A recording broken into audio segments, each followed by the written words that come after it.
Praise lord sister, ఏంటి అలా ఉన్నారు? ప్రైజ్ లార్డ్ సిస్టర్, నాకెప్పుడు కష్టాలు కన్నీళ్ళు బాధలు, నేను ఎప్పుడు ఒంటరిగానే ఉంటున్నాను. దేవుడు నిజంగా నా ప్రార్థన వింటున్నాడా అని నాకు నేను ఆలోచించుకుంటూ బాధపడుతున్నా సిస్టర్. అయ్యో సిస్టర్, అస్సలు బాధపడొద్దు. దేవుడు మీ ప్రార్థన దాటిపోడు. అయితే మీకు ఒక విషయం తెలియాలి. ఎస్తేరమ్మ గురించి మీకు తెలియాలి.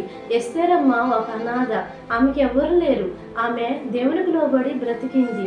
మరి దేవుడు ఆమెని ఎస్తేరమ్మని రాణించేశారు.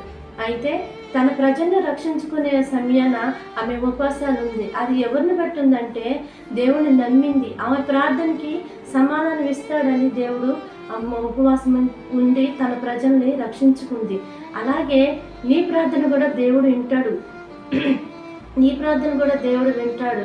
అయితే నువ్వు దిగులు పడొద్దు, అవిధేయతలో ఉండొద్దు, విశ్వాసంతో బలంగా ఉండాలి. అప్పుడున్న దేవుడు ఇప్పుడు ఉన్నాడు.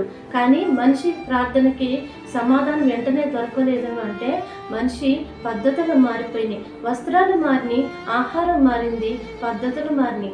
దేవుడి మీద నమ్మకం కంటే తన మీద తాను నమ్మి మరి మనిషి మోసపోతున్నాడు. దేవుని నమ్మిన బిడ్డలు ఎప్పుడు మోసపోడు. నీ ప్రార్థనకి దేవుడు ఖచ్చితంగా సమాధానం ఇస్తాడు. బాధపడొద్దు, దిగులు పడొద్దు. అనాథైన ఎస్తేరమ్ను ఆదుకున్న దేవుడు నీ ప్రార్థనకు కూడా సమాధానం ఇస్తాడు. దేవుడు మీ ప్రార్థనకి సమాధానం ఇవ్వాలని మనసారా కోరుకుంటాను సిస్టర్. బాధపడకండి. Thank you sister. ఈ మెసేజ్ నాకు నిజంగా బలాన్ని ఇచ్చింది, నా ఆత్మకి ఇంకా విశ్వాసాన్ని పెంచింది. Thank you sister. ఈ వీడియో కనుక మీకు నచ్చినట్టయితే లైక్ చేసి సబ్స్క్రైబ్ చేసి షేర్ చేయండి.